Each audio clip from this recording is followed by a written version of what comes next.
Hello! Ito na naman ang madam ninyo. Excited ba kayo? Ay, ito yung aking bagong hairdo. Yan ang color ko ngayon. As of now. Bleach po yan. Nag-bleach ako. Siguro mga 1 week na siguro to. 1 week ko nang na-bleach. So, nag-start na naman siya magkaroon ng black do sa ilalim. So, bago pa tuluyang maging black to uli, dahil may event ako sa tomorrow, may event ako. So, kukulayin natin uli yan ng another color. At mamaya na lang abangan. Okay, abangan ang susunod na kabanata. So, ito yung before. Yan yung before. Picture na natin. Yan. Tapos, mamaya na yung after. Okay, see you later! Hello! Ito na naman uli ang madam ninyo.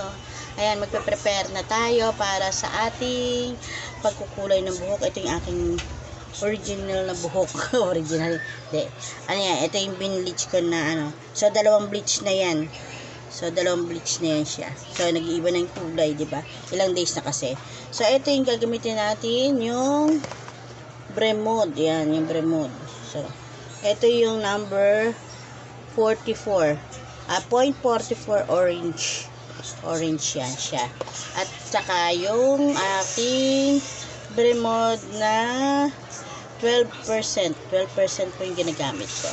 So, ito na yung ating pangkulay for today's video. Okay? O, hintayin nyo magmimix na tayo. Later ulit. Okay, ito na yung ating Bremod 0.44. Lagyan natin dito sa ating diba? Ang ganda ng kulay, diba? Yan. Ma-amaze kayo sa kulay. Para ako ngayon si sino ba yun? Sa may Despicable. Tama ba? Despicable. Yan. Ubusin natin syempre lahat yan. O, pwede rin naman tayo pero lalahatin ko na para sure na lahat mako-covered yung aking buhok. So, isang ganyan na yan. Kasi, ano pag gagawin ko sa iba? Diba? Kung hindi ko ubusin yan. Ubusin natin so much. Okay. Tapos, yung ating 12% na mix lang natin yan.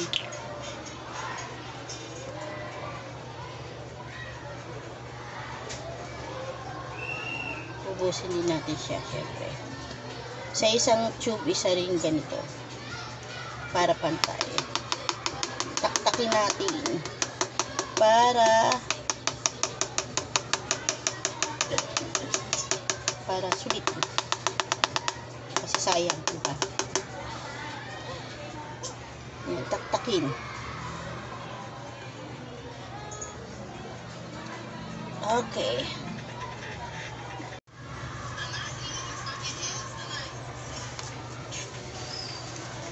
Yan, haluin natin, mix natin yung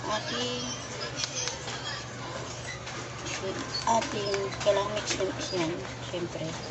Tapos mamaya ilalagay natin yan after siguro 30 minutes. After 30 minutes or okay na siya. Ay, 30 minutes, 30 seconds pala. Okay na yan siya, basta halong-halo lang siya.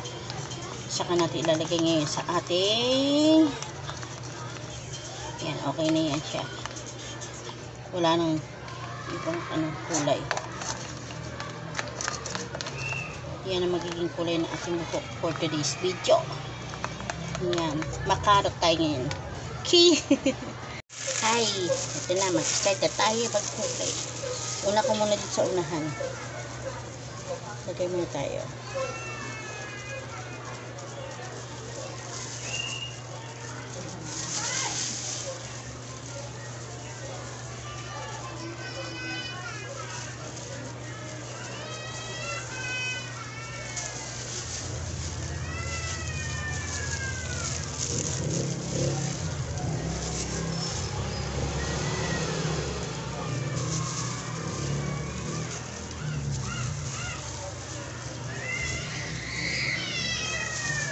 Ako lang mag-isa kaya.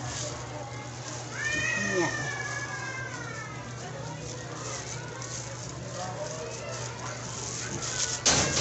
Unti-unti lang natin. Okay, mamaya ulit. Okay, yan na. Okay na yan. So, wait na lang tayo. After 30 minutes, tatanggalin ko na yung mga excess dito sa Tesla. Kailangan lang natin ang basahan para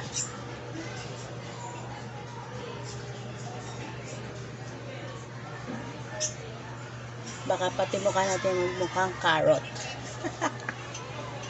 Let's see what I see. Let's see you later. Labush. Hello. Ito na ang buhok natin after namaday ng orange. Ayan. Remove yan. Ito na. Ganda, di ba? Oh. Happy ang bebe.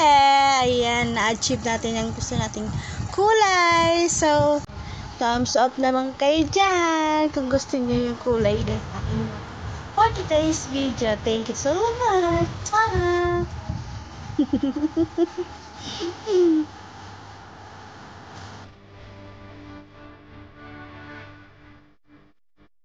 Thank you for watching. Please like, share and subscribe.